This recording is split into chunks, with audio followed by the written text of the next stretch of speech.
सभापती महोदय, माननीय अभिजित वंजारीजींनी ज्या ज्या सूचना केल्या त्या सगळ्या सूचना घेऊन म्हणजे मी त्या रिपीट करत नाही. 40% वेतनवाढ,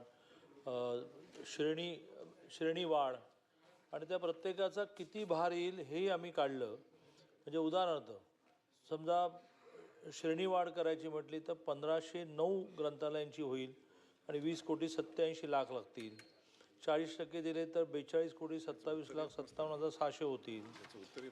किंवा 1,706 ज्या बंद केल्यात त्या तेवढीच जरी दिली नवीन तर काहीच द्यावं लागणार नाही. उलट त्या 1,706 बंद केल्या त्याच्यामध्ये आम्ही 20 कोटी वाचवले तर ह्याच्यात 16 कोटी लागणार, कारण पहिल्यांदा आपण डबल देतो.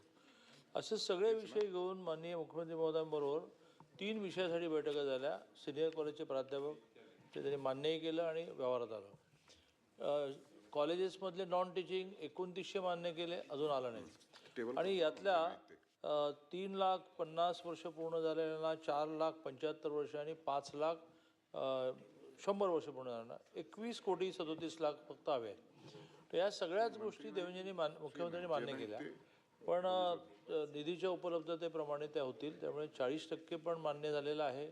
मग 50, 75, 100 वाल्यांना विशेष अनुदान देणं मान्य झालेलं आहे. किमान 1706 ज्या बंद झाल्या की ज्या पिशवीतली ग्रंथालय होती ते व्यवस्थित आयडेंटिफाय करून बंद केल्या, तेवढ्या तरी सुरू करायला परवानगी आहे. पण आत्ता तरी निधीच्या उपलब्धतेप्रमाणे असं म्हणून सगळ्या फायली अर्थ खात्याने पेंडिंग ठेवलेल्या आहेत. मला हे मान्यच आहे की ज्या प्रकारची सेवा हे त्या ठिकाणी देत आहेत त्याच्यामध्ये 40% वाढल्यानंतर थोडी तरी हालचाल होईल.